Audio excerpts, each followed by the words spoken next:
ઓમ સ્વામિનારાયણાય નમઃ. સ્વામિનારાયણ સ્વામીએ વાત કરી છે, ભગવાન જ્યારે પૃથ્વી ઉપર આવે ત્યારે રાજસી, તામસી, સાત્વિક અને અધમ તેનો ઉદ્ધાર કરી નાખે છે, કાંઈ મેળ રહે નહીં. સ્વામિનારાયણ હરે સ્વામીએ વાત કરી છે, હવે તો ગ્રહસ્થ ઘરમાં બંધાશે ને ત્યાગી ક્રિયામાં બંધાશે ને કામી હોય તે જેમ સ્ત્રીને જોયા કરે છે તેમ ભગવાન તો જીવ સામું જોઈ રહ્યા છે. જે મુને કોઈ સંભાળે છે, પણ જીવ એવો અવળો છે જે બીજા પદાર્થ સામું જુએ પણ ભગવાન સામું ન જુએ. સ્વામિનારાયણ હરે સ્વામીએ વાત કરી છે, જીવ બીજે ક્યાંય અટકતો નથી. મહારાજને પુરુષોત્તમ કહેવા તેમાં અટકે છે. પછી રઘુવીરજી મહારાજે પ્રશ્ન પૂછ્યો છે, મહારાજના ચરિત્ર દીઠા સાંભળ્યા હોય તોય કહેતા લખતા અટકે છે કેમ? પછી સ્વામી બોલ્યા છે, એક ઘોડાનો સ્વપ્નમાં પગ ભાગ્યો. તે જ્યારે જાગ્યો ત્યારે તોડીને ઊભો, પણ પગ માંડે નહીં. પછી વૈદ્યને દેખાડ્યો ત્યારે વૈદ્યે કહ્યું છે, આ ઘોડાનો પગ ભાંગ્યો નથી ને કાંઈ માદો થયો નથી, એને તો સ્વપ્ન થયું છે, તે પગ તોડીને ઊભો છે. ત્યારે પૂછ્યું છે, એનું કેમ કરવું? ત્યારે એણે કહ્યું છે, બસે ઘોડા સાબદા કરો ને તોપુના ને બંદૂકોના ભડાકા કરવા માંડો, એટલે ચમકશે ત્યારે સ્વપ્ન થયું છે તે મૂકી દેશે. તેમ એને શાસ્ત્રના શબ્દની ભ્રાંતિ પડી છે, તે આમને આમ નિરંતર ધડાકા ને પડકારા કરશું તો મૂકી દેશે.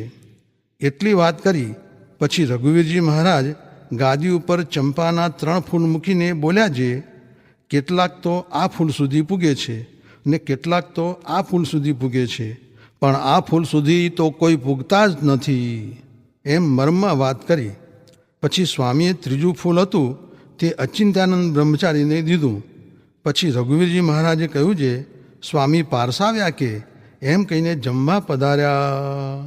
સ્વામિનારાયણ હરે સ્વામીએ વાત કરી છે, ભગવાનના મનુષ્ય ભાવમાં મોહ થયાની ઘણી જ વાત કરી, પણ ભગવાનમાં તો મનુષ્ય ભાવ કહેવાય જ નહીં. ને આપણે જેમ દેહ ને જીવ જુદા છે તેમ ભગવાનમાં કહેવાય નહીં. સ્વામિનારાયણ હરે સ્વામીએ વાત કરી છે, ઘણા જીવને મોક્ષને માર્ગે ચડાવવા છે, તેથી નિયમ ધર્મની વાત ઘણી થાય ને મહાત્મ્યની વાત થાય નહીં. મહારાજે મહાત્મ્યની વાતો ઘણી કરી એટલે કુપાત્ર જીવે ધર્મ મૂકી દીધા. તેથી મહારાજે પોતાને હાથે મહાત્મ્યની વાતો ઉપર લીટા મૂક્યા.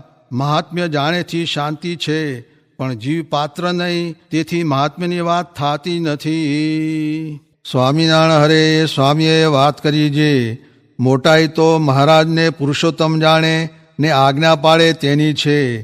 પ્રગટ હોય ત્યારે સર્વે આજ્ઞા પાડે, પણ છેટે ગયા પછી પછવાડેથી આજ્ઞા બરાબર પાડે તે ખરા. સ્વામિનારાયણ હરે સ્વામીએ વાત કરી છે, અજામેળને સંતનો સમાગમ થયો ને નિયમ રાખવાનું કહ્યું ત્યારે કહે છે, મારાથી પડે નહીં તો પણ સંતે અનુગ્રહ કરીને છોકરાનું નામ નારાયણ ધરાવીને પણ કલ્યાણ કર્યું. માટે ભગવાન મળ્યા છે તેથી કાંઈ કરવું રહ્યું નથી. સ્વામિનારાયણ હરે સ્વામીએ વાત કરી છે, આવી વાત પોતાને મનમાં જાણી રાખવી તે કહેવી જ નહીં, પણ બહુ આગ્રહ હોય તેને કહેવી ને અલ્પવચના થાવું. ને આ દેખાય છે એવી ને એવી મૂર્તિ અક્ષરધામમાં છે, લગારે ફેર નથી, એમાં તેજ વધારે દેખાડે છે એટલો જ ફેર છે. આ દેખાય છે એ જ મૂર્તિ અક્ષરધામમાં છે એમ સમજવામાં કાચપ એટલી કાચપ છે. માટે દિવ્ય ભાવ મનુષ્ય ભાવ એક સમજવો એટલે થઈ રહ્યું, બીજું તો એની પછવાડે આફુડું સમજાશે. સ્વામિનારાયણ હરે સ્વામીએ વાત કરી છે, પ્રગટ મૂર્તિ વિના બીજા કોઈમાં માલ નથી. તે ઉપર સાખી બોલ્યા છે, મુવેકું જીવાવે અસમાન ચડી જાવે, પય અન્ન હું ન ખાવે તો હું માયા કો ગુલામ હૈ, વિદ્યા કુ બખાને કછું મન હુ કી જાને, ऐसे निपट सयाने ताको वासना में धाम है, सारी सृष्टि को उपजावे सब जीव को निभावे, जग ईश ज्यों कहावे तो हूँ मन परिणाम है, ज्ञान भक्तिहीन अति उर्मे मलिन ऐसे मूड को मुकुंद कहे ब्रह्म कुन ठाम है राजा चोर योगी ग्रही द्विज राखत पर नार ऐसो अधर्म देख के ઈશ ધરત અવતાર.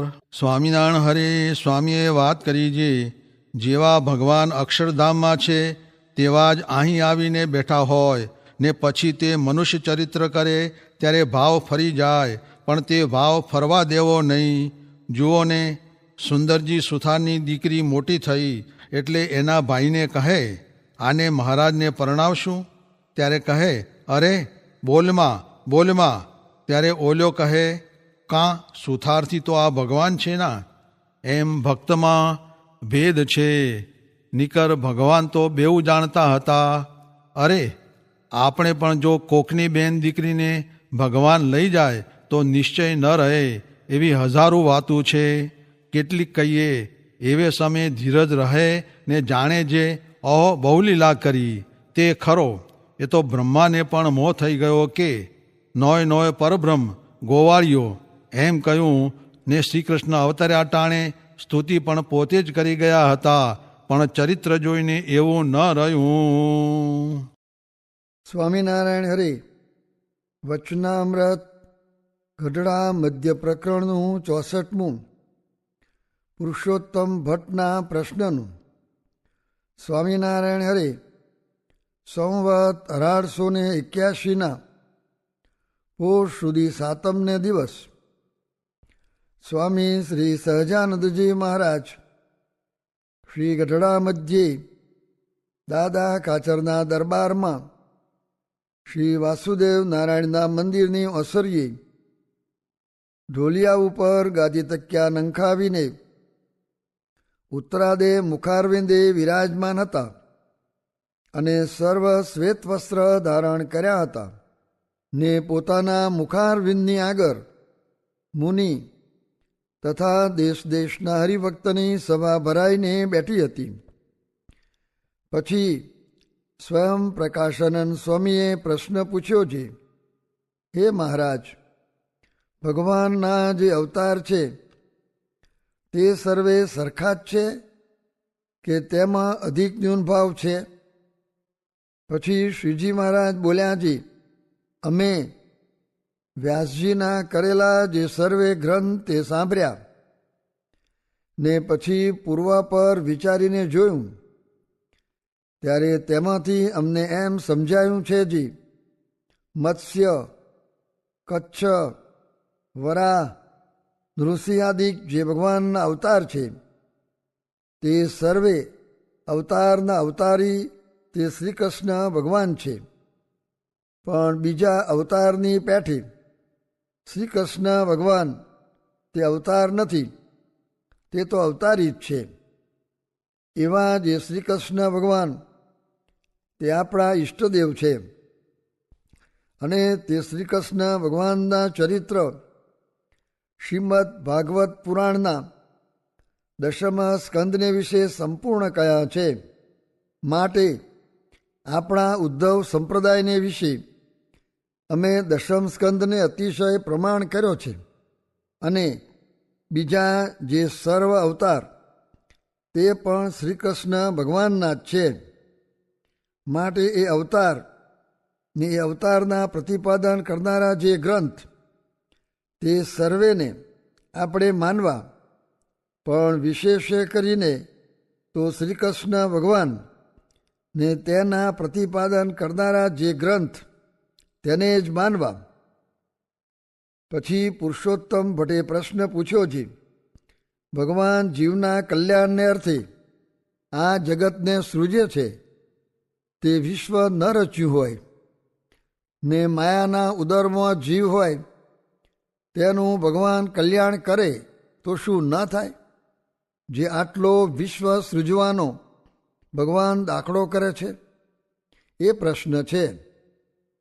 પછી શ્રીજી મહારાજ બોલ્યા છે, ભગવાન શ્રી કૃષ્ણ પુરુષોત્તમ છે તે તો રાજા ધીરાજ છે અને અખંડ મૂર્તિ છે અને પોતાનું અક્ષરધામરૂપી જે તખત તેને વિશે સદા વિરાજમાન છે અને તે અક્ષરધામને આશ્રિત અનંત કોટી બ્રહ્માંડ રહ્યા છે. તે જેમ કોઈક મોટો ચક્રવર્તી રાજા હોય ને તેને અસંખ્ય ગામડા હોય, તેમાંથી એક બે ગામ ઉજ્જડ થયા હોય અથવા વસ્યા હોય, પણ તે રાજાની ગણતીમાં પણ ન હોય, તેમ શ્રી કૃષ્ણ ભગવાન તે અનંત કોટી બ્રહ્માંડના પતિ છે. તે બ્રહ્માંડોનો કોઈ એક સામટો પ્રલય થતો નથી, અને તેમાંથી એકાદા બ્રહ્માંડનો પ્રલય થાય તે તો ભગવાનની ગણતીમાં પણ નથી.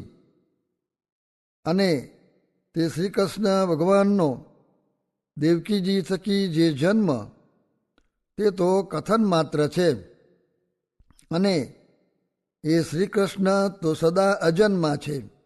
અને તે શ્રી કૃષ્ણ ભગવાનનું જે અક્ષરધામ છે તે વ્યતિરેકપણે તો પ્રકૃતિ પુરુષ સખી પર છે, અને અન્વયપણે કરીને તો સર્વે ઠેકાણે છે. જેમ આકાશ છે તે અન્વયપણે કરીને તો સર્વત્ર છે, અને વ્યતિરેકપણે તો ચાર ભૂત થકી પર છે, તેમજ શ્રી કૃષ્ણ ભગવાનનું અક્ષરધામ છે. અને તે ધામને વિશે ભગવાન અખંડ વિરાજમાન રહે છે, અને તે ધામમાં રહ્યા થકા અનંત કોટી જે બ્રહ્માંડ છે તેને વિશે જ્યાં જેને જેમ દર્શન દેવું ઘટે ત્યાં તેને તેમ દર્શન દે છે, અને જે સાથે બોલવું ઘટે તે સાથે બોલે છે, અને જેનો સ્પર્શ કરવો ઘટે તેનો સ્પર્શ કરે છે. જેમ કોઈક સિદ્ધ પુરુષ હોય તે એક ઠેકાણે બેઠો થકો હજારો ગાઉ દેખે અને હજારો ગાઉની વાર્તાને સાંભળે, તેમ ભગવાન પોતાના અક્ષરધામમાં રહ્યા થકા અનંત કોટી બ્રહ્માંડને વિશે જ્યાં જેમ જણાવવું ઘટે ત્યાં તેમ જણાય છે, અને પોતે તો સદા પોતાના અક્ષરધામમાં જ છે. અને એક ઠેકાણે રહ્યા થકા જે અનંત ઠેકાણે જણાય છે તે તો પોતાની યોગ કરા છે. જેમ રાસ મંડળને વિશે જેટલી ગોપીઓ તેટલા જ પોતે થયા, માટે એક ઠેકાણે રહ્યા થકા જે અનંત ઠેકાણે દેખાવું એ જ ભગવાનનું યોગ કરાય કરીને વ્યાપકપણું છે, પણ આકાશની પેઠે અરૂપપણે કરીને વ્યાપક નથી. અને જે ભગવાનની યોગ માયાએ કરી 50 કરોડ યોજન જે પૃથ્વીનું મંડળ છે તે પ્રલયકાળને વિશે પરમાણુરૂપ થઈ જાય છે, અને તે પૃથ્વી પાછી સૃષ્ટિકારને વિશે પરમાણુમાંથી 50 કરોડ યોજન થાય છે. અને ચોમાસું આવે છે ત્યારે ગાજવીજ અને મેઘની ઘટા થઈ આવે છે. એ આદિક સર્વે આશ્ચર્ય તે ભગવાનની યોગમાએ કરીને થાય છે. એવા જે શ્રી કૃષ્ણ ભગવાન તે મુમુક્ષુને સર્વ પ્રકારે ભજન કરવા યોગ્ય છે. શા માટે જે બીજા અવતારને વિશે તો એક કે બે કરાનો પ્રકાશ હોય છે, અને શ્રી કૃષ્ણ ભગવાનને વિશે તો સર્વ કરાઓ છે. માટે એ શ્રી કૃષ્ણ ભગવાન તો રસિક પણ છે, ને ત્યાગી પણ છે, ને જ્ઞાની પણ છે, ને રાજાધિરાજ પણ છે, ને કાયર પણ છે, અને શૂરવીર પણ છે, ને અતિશય કૃપાળુ પણ છે, ને યોગ કરાને વિશે પ્રવીણ છે, અને અતિશય બરિયા પણ છે, ને અતિશય છરિયા પણ છે. માટે સર્વે કરાએ સંપન્ન તો એક શ્રી કૃષ્ણ ભગવાન જ છે. અને તે શ્રી કૃષ્ણ ભગવાનનું જે અક્ષરધામ તેને આશ્રિત જે અનંતકોટી બ્રહ્માંડ તે પણ સદાય રહે છે. તેમાંથી જે બ્રહ્માંડની 100 વર્ષની આવરદા પૂરી થાય તે બ્રહ્માંડનો નાશ થાય. તેણે કરીને કાંઈ સર્વે બ્રહ્માંડનો નાશ થતો નથી. માટે પ્રલયકાળમાં શા સારું કલ્યાણ કરવું જોઈએ. સર્વે બ્રહ્માંડ વસે જ છે તો એવી રીતે એ પ્રશ્નનું સમાધાન છે. એવી રીતે પરોક્ષપણે પોતાના પુરુષોત્તમપણાની વાર્તા શ્રીજી મહારાજે કરી. તેને સાંભળીને સર્વે હરિભક્ત એમ જાણતા હવાજી એ જ જે શ્રી કૃષ્ણ પુરુષોત્તમ તે જ આ ભક્તિ ધર્મના પુત્ર શ્રીજી મહારાજ છે. ઇતિ વચનામૃતમ એવી રીતે ગઢડા મધ્ય પ્રકરણનું 64મું વચનામૃત જે તે થયું.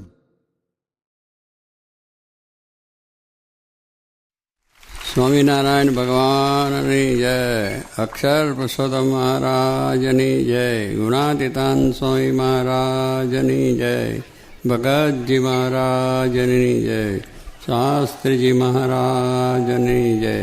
યોગીજી મહારાજની જય.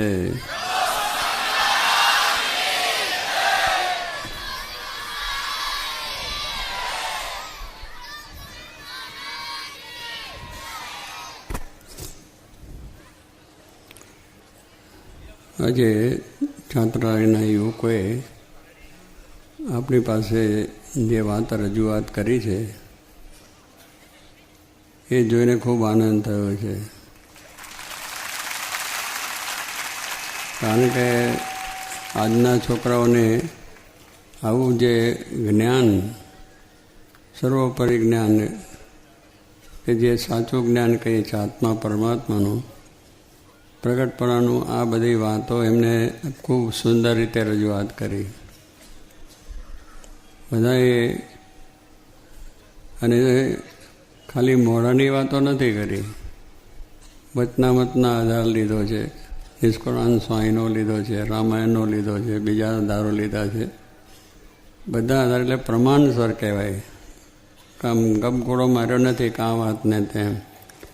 પણ જે મુખ્ય ગ્રંથો છે, વેદો ઉપનિષદો કહીએ બધા, ભાગવદ્ ગીતા, વચનામૃત સ્વામીની વાતો, નિષ્કુળાનંદ કાવ્ય, વિહલાલજી મહારાજના આચાર્યના આધાર, આ પ્રમાણ કહેવાય બધા.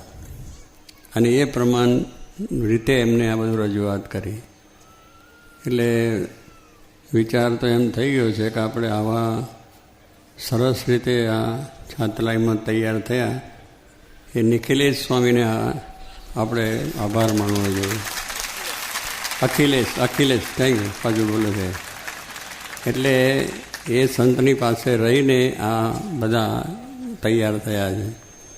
છાત્રાલયમાં તો આપણે જાણે કે આવીને ભણતા ને જતા રહેતા છે, પણ આ તો જે જ્ઞાન છે, સદાચાર છે, સદાચારના પાઠ પણ એમનામાં, કે દરેક રીતે નિયમ ધર્મ પાળવાના અને આજ્ઞા ઉપાસનાની દ્રઢતા એ પણ આની અંદર એમને જણાય કે આજ્ઞા એટલે ભગવાનના વચન એ આપણો આજ્ઞા. ભગવાનની ઉપાસના જેને કંઈક અમને જે સર્વોપરી રીતે સમજાય, તો એ વાત પણ અહીંયા એમને જોઈ. બાકી અત્યારના છોકરાઓને આ વાતની અંદર કોઈ પ્રતીતિ ના આવે, સમજાય નહીં. પણ એવી રીતે આમ રજૂઆતને સ્પષ્ટ રીતે દ્રઢતાપૂર્વક, નિશ્ચયપૂર્વક, પાક્કું સમજ્યા હોય એ રીતની વાત પોતે આમ બળની રીતે વાત કરી કે બીજાના હૃદયમાં પણ બેસી જાય. એટલે મને વિચાર થયો કે આપણે આવા છોકરાઓને બધી રીતે તૈયાર જ છે, તો પછી આપણે એમને સાધું તો ના થાય તો કંઈ નહીં, પણ આ રીતે પણ અમેરિકા બીજેથી જે મોકલીને આવું જ્ઞાન આપે બધાને એમ કરી દઈએ. આ જ્ઞાન એવું દ્રઢ થયું છે એમને વાતો પરથી કે બધા પ્રચાર કરી શકે એવા છે અને પાછું દ્રઢતા પણ થઈ જાય. એટલે ખૂબ ખૂબ એમને ધન્ય છે કે આ રીતે આ વાતની રજૂઆત કરીને પોતાને દ્રઢ થાય, બીજાને પણ દ્રઢ થાય એવી આ વાત થઈ છે. એટલે લોકો કહે ને છોકરાઓ ભણે છે, પણ શું ભણે છે, કેમ ભણે છે એ આપણે કોઈ જાણતા નથી, મા બાપને ખબર નથી ને બીજું. કારણ કે અત્યારના વાતાવરણમાં ફરતા હોય, બહાર ફરવું, ખાવું પીવું, મોજ શોખ કરવું, ફ્રેન્ડશીપો કરવી, પાર્ટીઓ કરવી, ગમે તે ખાવું, ગમે તે પીવું, ગમે તે, એટલે આવી જાતની આપણી છે.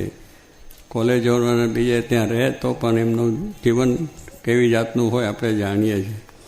એટલે જે અહીંયા પૂજ્ય શાસ્ત્રી મહારાજ જોગી મહારાજની દયાથી આપણે છાત્રાલયો, જોગી મહારાજે કહ્યું છાત્રાલયો કરવા છે. એને જોગી મહારાજ શું કહેતા બ્રહ્મ વિદ્યાની કોલેજ.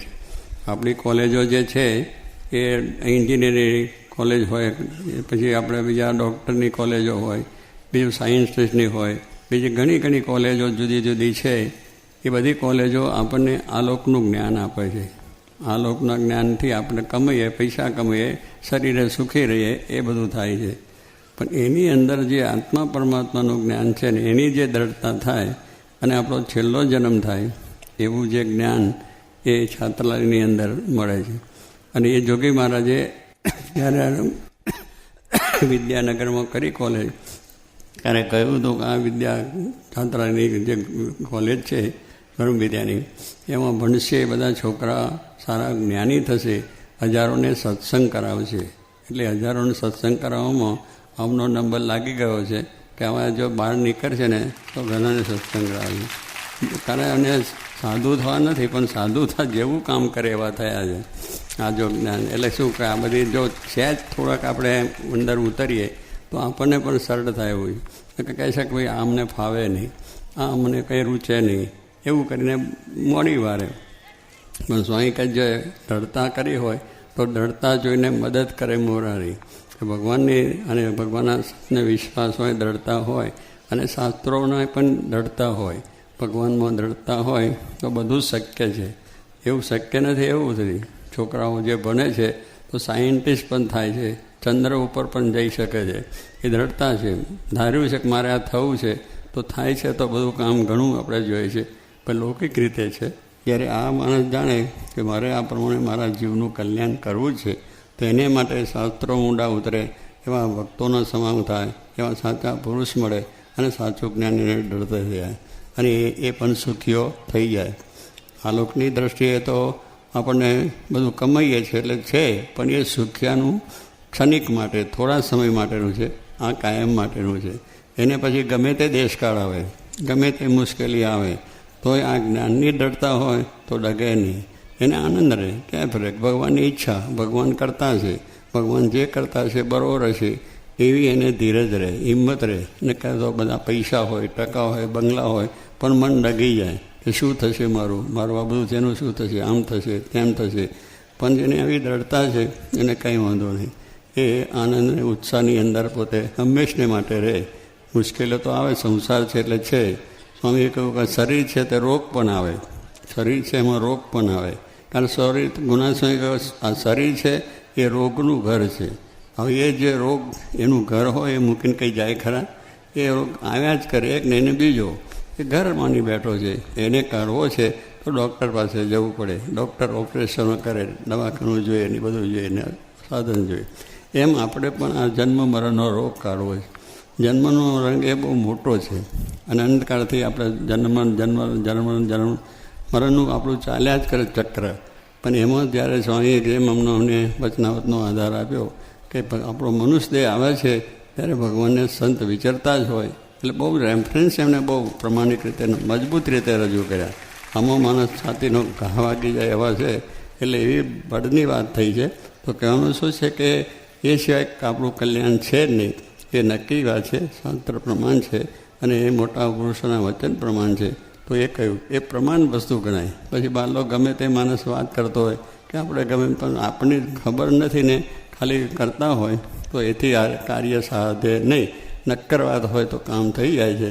તો એવી રીતે મારાના સિદ્ધાંતો છે, બીજા વચનોના સિદ્ધાંત છે અને આ પ્રમાણે રજૂઆત થઈ છે.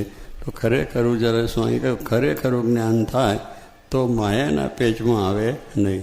ખરેખરું જ્ઞાન એટલે આ ભણ્યા ગણ્યા એ તો ખરેખરું કર્યું, ડૉક્ટરમાં પ્રમાણ થયા અને બીજામાં પ્રમાણ થયા અને સારામાં સારા ડૉક્ટરે એને અને એની પ્રતિષ્ઠા ખૂબ જ વધી ગઈ હોય. સાયન્ટિસ્ટ એની પ્રતિષ્ઠા વધી જાય. એ ખરેખરું જ્ઞાન નથી. એ લપની રીતે સારું છે, કરવાનું છે, એની પણ જરૂર છે. પણ એથી આપણે જે અંદરની શાંતિ જોઈએ છે એ નથી. એની માટે તો એ ખરેખરું જ્ઞાન જે સ્વામી કોણ બોલે છે? ગુણાતીતાનંદ સ્વામી. એ સામાન્ય સંત હતા, ભગવાનનું ધામ સાક્ષાત પુરુષ હતા. એ બોલે છે ખરેખરું જ્ઞાન. એટલે ખરેખરું શું કે આત્મા અને પરમાત્માનું જ્ઞાન એ ખરું. કારણ એ આધ્યાત્મિક વાત છે. એ ખરું જ્ઞાન છે કે હું આત્મા છું, અક્ષર છું, બ્રહ્મ છું, એટલું આપણે જ્ઞાન થયું. જ્યાં સુધી દેહનું જ્ઞાન છે ત્યાં સુધી કોઈ બોલશે, કોઈ કહેશે, કંઈ કરશે તો એ દુઃખ થશે, મારામારી થશે, ઝઘડો થાય, મને તને એમ કહ્યું, મને મૂર્ખ કહ્યો, મને આ પ્રમાણે રામખોર કહ્યો, ભલું કહ્યું, કશું જ નથી. આપણે કોઈ બોલે એને શું છે? શબ્દ આકાશનો ભાગ. આપણે નક્કી થયું કે શબ્દ જેટલા બોલે છે આકાશમાં જતા રહે, અહીં અડતા નથી. પણ આપણે મને ત્યાં કહ્યું એ ચાલ્યું કે મને પણ હું નથી, મારું નથી, પછી અડે છે એનું સ્વામિનારાયણ સ્વામિનારાયણ ત્યારે થઈ જાય. એટલે સ્વામી કહ્યું કે આપણે આ પ્રમાણે ખરેખરું જ્ઞાન એ આત્માનું પરમાત્માનું છે, જે માયા પરનું છે, જેની કોઈ પણ અસર આપણને થાય નહીં અને એ પ્રમાણે થઈ જાય. ત્યારે એવું જ્ઞાન જો આપણે થાય કે જેમ વરસાદ હોય તો પેલું હું ઓળી લઈએ છીએ ને, તો વરસાદ વરસે તો આપણે અડે નહીં. એવી ઘણી જાતનું આ કહે છે ને, આ તો આનાથી પ્રૂફ થઈ ગયો, એટલે પ્રૂફ થઈ ગયું એને કશું અડે નહીં. એમ સ્વામી કહે છે આપણે પણ આ પ્રમાણે બરાબર જો સમજ્યા હોય તો કોઈ વાત આપણને અડે નહીં. અને જેમ કહ્યું કે આ વિવેક સાહેબ પણ ઘણા વખત કહે છે એને છે ને એ સૂંઘાડે છે, પછી આપણે ભાન રહે છે ખરું, શસ્ત્રક્રિયા કરે છે, આમ તોડી નાખે, આમ કરે, તેમ કરે, પણ આપણે તો હોતા છે. મને 5 કલાક ચાલ્યું હતું, મને હાથ પેર થયું ને 5 બ્લોક હતા, 5 બ્લોકમાં 5 કલાક લાગ્યા. પણ એની સાથે આપણે કંઈ ખબર જ ના પડે, જાણે આપણે તો હોતા જ છે. એટલે એની કોઈ અસર જ ના લાગે. મેં બધું કાપ્યું, કાઢ્યું, બધું થયું, તે થયું તોય પણ શાંતિથી ઉઠ્યા ત્યારે ખબર પડી કે ઓપરેશન થયું. એટલે શું કે એનેશિયા જેવી વસ્તુ આપવાથી માણસ પોતાનું ભાન ભૂલી જાય છે. હું કોણ છું, શું છું, મને શું છે, કોઈ કાપે છે, વાળે છે, મારે છે, જુડ, કશું જ ખબર પડતી નથી. તો આ એક માયિક વસ્તુ જો આટલી અસર આપણને થતી હોય તો આજે ખરેખર જ્ઞાન જો અસર થઈ હોય, આપણને જીવમાં દ્રઢ થઈ ગઈ હોય, તો પછી કોઈ ગમે તે બોલે, ગમે તે કરે, ગમે તે ગાળો દે, ગમે તેનું કરે, કંઈ અડે નહીં. હું આત્મા છું, આત્મા છે જ નહીં, આકાશ શબ્દનો આકાશનો ભાગ. તો એ જ્ઞાનની દ્રઢતા આપણા શાસ્ત્રોએ કરેલી છે, વેદોથી આપણી આ ચાલી આવી છે. ગીતાની અંદર પણ એમનો વાત ચાલે છે, અક્ષર અને પુરુષોત્તમનો યોગ, આત્મા અને પરમાત્માની વાત. એટલે દરેક શાસ્ત્રોને બધાની વસ્તુ એક જ વસ્તુ જ્યારે આપણે ચાવે છે કે ભાઈ આપણે આત્મા છીએ. એની દ્રઢતા જ્યારે થશે ત્યારે દુનિયાનું બધું જ ભાન ભૂલી જવાશે અને સુખ દુઃખ આવે સર્વ ભેળું એમાં રહે, જો સ્થિરમતી, સુખ દુઃખમાં સ્થિરમતી મહારાજ નહીં કરતા. એટલે કોઈ વાંધો આવે નહીં અને કોઈ જાતની તકલીફ થાય નહીં. એવું અદ્ભુત જ્ઞાન છે એ ભગવાનની દયાથી આપણને આ પ્રમાણે સમજાયું અને યુવકોએ બહુ સારી રીતે સમજ્યા છે. અને એવું ને એવું જ્ઞાન એમને ડરતા રહે. ખાલી આપણે અહીંયા સંવાદ રચ્યો એટલા સીમિત નહીં, અહીં છે સાચું છે, જેવું પેલા ભાઈને સમજાવી દીધું એને પણ સમજાઈ ગયું. એમ હવે જ્યાં જ્યાં મળે તેને દરેકને વાત કરજો, ધડાકા બંધ વાત કરજો. અને બધાએ સ્વામી કહે છે પેલા ડૉક્ટર્સે કંઈ ગુલાટ ખાઈને પડે એવા બધા કરી નાખવાના કે આ જ્ઞાન સાચું છે, એવા થવું છે. ને જોગી મહારાજ જે કહે છે ને કે આવી ગુણાત સ્વામી 200ને બ્રહ્મવિદ્યા બનાવી દે, એમ સ્વામી કે આપણે હજારોને બ્રહ્મવિદ્યા બનાવીને આ કામ કરવું છે. તમારા દ્વારા થશે. આવું જ્ઞાન બધાને કરાવજો. ભગવાન તમને બળ આપે, બધા સમજે એને બળ આપે. અને છાત્રાલયનું તમે ગૌરવ વધાર્યું છે કે આવું જ્ઞાન લઈ નીકળશો તો તમને ભગવાન રાજી થશે અને શાસ્ત્રીમાં જોગીમાની તમારા પર આશીર્વાદ વરસે અને સારી રીતે આવી રીતે ભક્તિ કરીને સુખિયા થાવ. અને આવું જ્ઞાન મારે કે મને જે જ્ઞાન થયું મારે બીજાને પણ કરાવવું, એ સતત સંવર્ધન રાખજો. જ્યાં જઈને ભણી કરીને જાઓ તો તમારા દ્વારા પણ સત્સંગ અદ્ભુત થશે, એ આશીર્વાદ.